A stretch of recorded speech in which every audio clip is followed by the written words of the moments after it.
మన ప్రభువును రక్షకుడైన యేసుక్రీస్తు నామములో మీ అందరికీ శుభాభివందనాలు తెలియజేయుచున్నాను.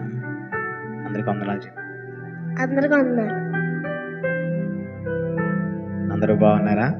అందరు బాగున్నారా?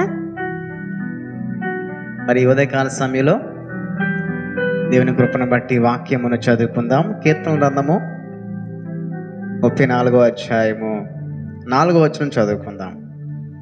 నేను యెహోవా యొద్ద విచారణ చేయగా ఆయన నాకు ఉత్తరం ఇచ్చాను.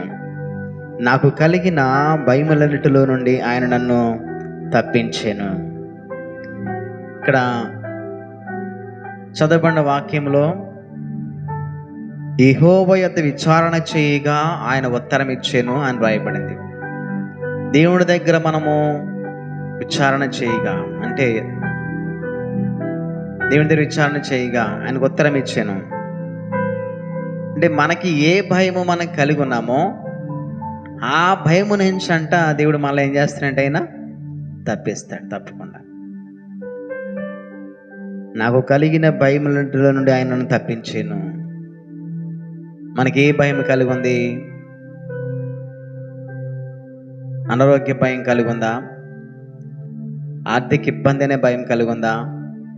ఇంట్లో సమస్యలైన భయం కలిగి ఉన్నాయా? ఏ భయం కలిగి ఉన్నాం?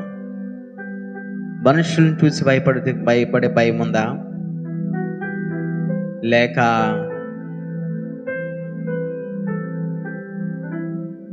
ఏ పరిస్థితుల్లోంచి మనము భయపడుతున్నాం?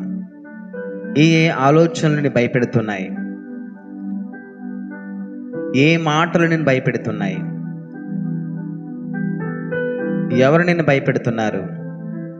అవన్నిటిలోంచి నువ్వు విడుదల పొందాలంటే, నీ భయములోంచి విడుదల పొందాలంటే, నీకు ధైర్యం కలగాలంటే కనుక తప్పకుండా దేవుని దగ్గర మనం విచారణ చేయాలి, ప్రార్థన చేయాలి. తప్పకుండా దేవుని మనకున్న బాధను, మనకున్న భయమును, మనకున్న చింతను, మనకున్న దిగులు, మనకున్న సమస్యను, మనకున్న అవసరాలను ప్రతి ఒక్కటి కూడా దేశయత్తు మనం చెప్పేవారంగా ఉండాలి.